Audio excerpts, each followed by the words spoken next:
I don't want to dwell on it, but according to the indictment, you were here at Bedminster on July 21st, 2021, after you're no longer president, and you were recorded saying that you had a document detailing a plan of attack on another country that was prepared by the U.S. military for you when you were president, the Iran attack plan. You remember that?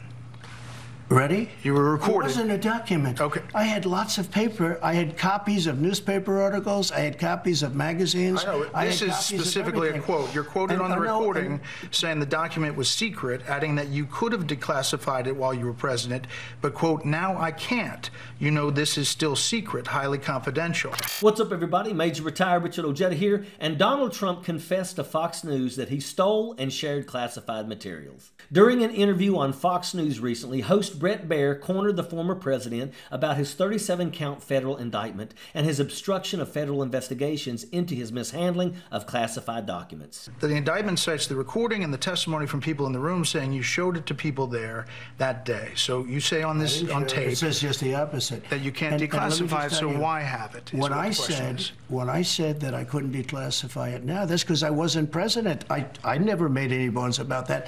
When I'm not president, I can't declassify. And that's what you said. You didn't declassify it. I said no. I said I couldn't. But that wasn't a document, Brett. There was no document. That was a massive amount of papers and everything else talking about Iran and other things. And it may have been held up or may not, but that was not a document. I didn't have a document per se. No doubt that the Trump defense team is probably considering joining other rats jumping off of the sinking ship over his responses. It's been reported that his lawyers are not happy about the statements made to Baier in the interview, especially since they could be used as an admission of guilt. There was nothing to declassify. These were newspaper stories, magazine stories, and articles. I'm just saying what the indictment says. Well, the recording and the people in the room who testified. These people are very dishonest people. They're thugs. They're thugs. If you look at what they've done to other people, what they've done to and overturned in the U.S. Supreme Court, these are thugs.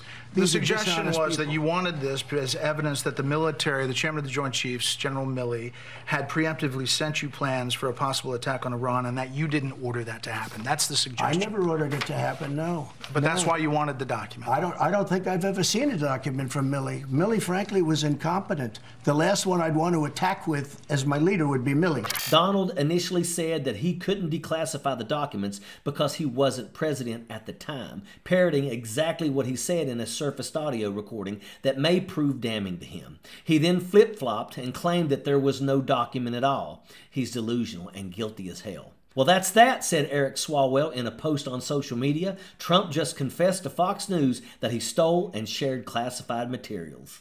Comments on social media asked if anyone wondered if the Trump lawyers are drinking heavily right now, and are the Trump kids out sticking up flyers all around Palm Beach looking for lawyers. When Baier confronted Trump with the facts about the Iranian war document, he tried to minimize the host's question by claiming to have had a lot of documents from newspapers and magazines. Trying to suggest that he reads the newspaper is ridiculous. Donald Trump couldn't even read his daily reports when he was the president. Donald Trump is the worst president in history and deserves the hundreds of years that he's facing just from current legal troubles. Remember that January the 6th indictments and Georgia election fraud indictments are coming too.